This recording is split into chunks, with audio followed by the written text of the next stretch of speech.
Today we will be talking about Hoovervilles.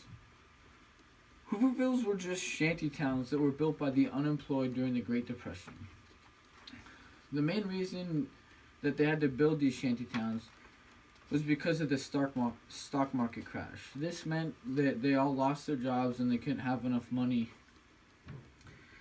So they were all evicted from their homes because they couldn't pay the rent. This meant that 25% of America's workers, nearly 15 million people, were unemployed. And President Hoover was the president during this time, so he was mostly blamed for that.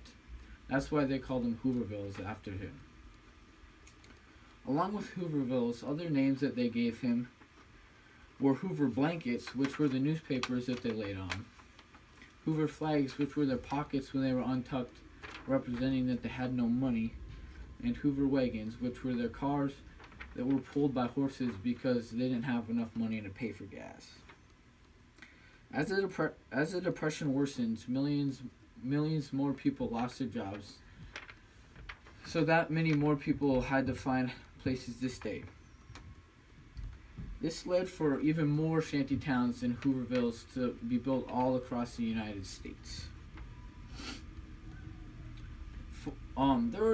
They were all across the United States, but the main ones were in Central Park in New York, and probably the biggest was in St. Louis, and there was another big one in Seattle, and one of the more famous ones was the one in Washington, D.C. outside the White House, where it was up to 15,000 people. They were all World War I veterans, and they were protesting that they wanted their money from them serving, and they didn't get it, and the U.S. Army came and demolished their camp, and that's pretty messed up. And another thing was the kids in the Hoovervilles. It was a pretty tough life for them. It was very dirty, as you could guess, and they probably they had to work by like the age of 6, and usually they were left alone. And yeah, life was pretty hard for everybody, especially the kids.